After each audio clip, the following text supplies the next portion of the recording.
وعلیکم السلام ورحمۃ اللہ وبرکاتہ۔ جی محترم بھائی، آپ کا سوال یہ ہے کہ نماز میں 7 اعضاء یعنی 7 جسم کے حصوں کو زمین پر ٹچ کرنا ہے تو وہ کون سے ہیں؟ اس کے بارے میں صحیح البخاری میں ایک روایت، اس کا نمبر 812 ہے، عبداللہ بن عباس رضی اللہ تعالی عنہما بیان کرتے ہیں کہ نبی کریم صلی اللہ علیہ وسلم نے ارشاد فرمایا، امرت ان اسجد علی 7 اعظم، کہ مجھے یہ حکم دیا گیا ہے کہ میں 7 اعضاء پر، 7 ہڈیوں پر سجدہ کروں۔ تو وہ کون کون سی ہیں، ان کو یاد کر لیجئے اور ان پر عمل کیجئے۔ علی الجبہۃ، پیشانی پر، واشار بیدہ علی انفہ، اور پھر اپنے ہاتھ کے ساتھ آقا علیہ الصلوۃ والسلام نے اشارہ کیا ناک کی طرف، یعنی پیشانی بھی سجدے میں لگنی ہے اور ناک کو بھی زمین پر ٹچ کرنا ہے۔ والیدین، یدین کہتے ہیں، ید کہتے ہیں ایک ہاتھ کو، اور یدین کا مطلب دونوں ہاتھ، تو پیشانی اور ناک اس کو ایک شمار کر لیا جائے۔ اور دوسرا عضو کیا ہے، وہ یدین ہے، دونوں ہاتھ، اور پھر فرمایا والرکبتین، اور دونوں گھٹنے یہ زمین پر لگنے ضروری ہیں۔ واطراف القدمین، اور قدموں کے کنارے، یعنی قدموں کی جو انگلیاں ہیں ان کو آپ نے فولڈ کر کے تو اپنے پاؤں کو کھڑا کرنا ہے۔ پاؤں کو کھڑا کرنا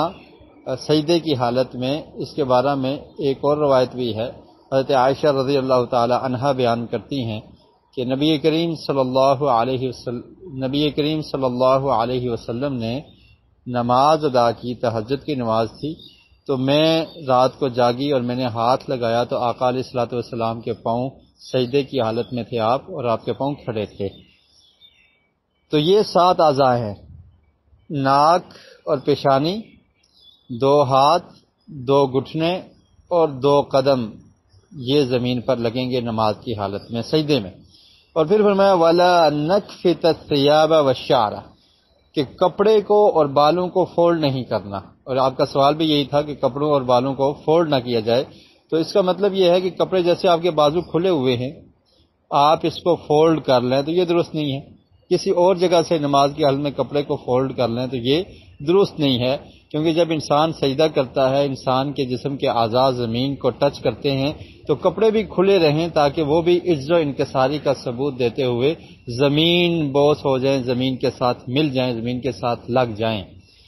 اور اسی طرح بال، اگر کسی شخص کے بڑے بال ہیں تو وہ ان کو باندھ کر یا فولڈ کر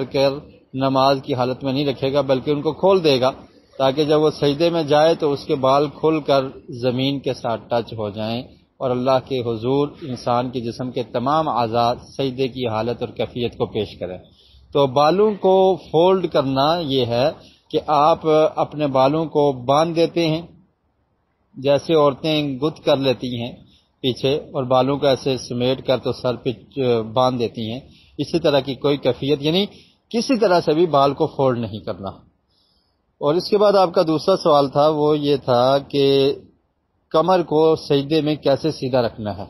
اس کے بارے میں جو روایت ہے وہ سنن ابی داؤد میں بھی ہے، جامع ترمذی میں، سنن نسائی میں، ابن ماجہ میں، مسند احمد میں۔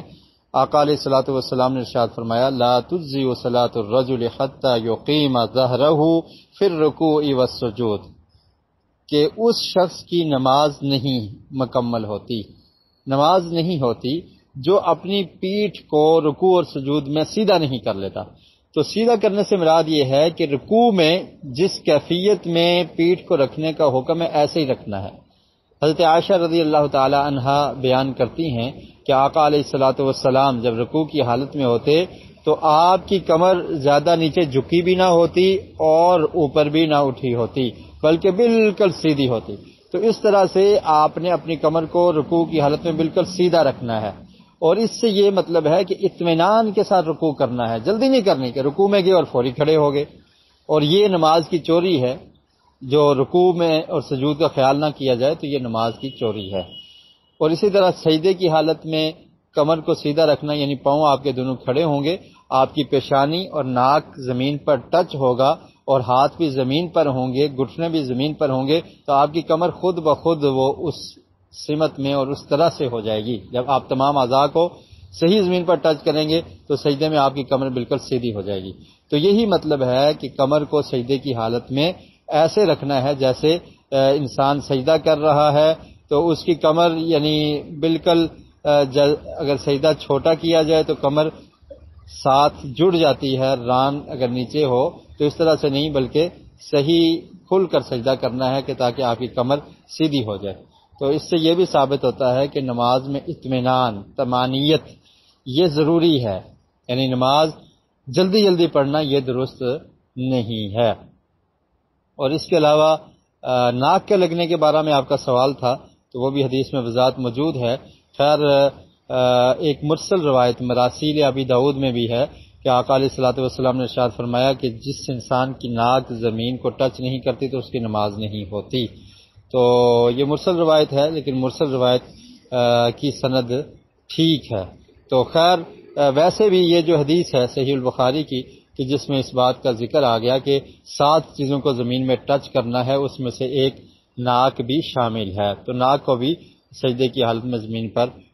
ٹچ کرنا چاہیے۔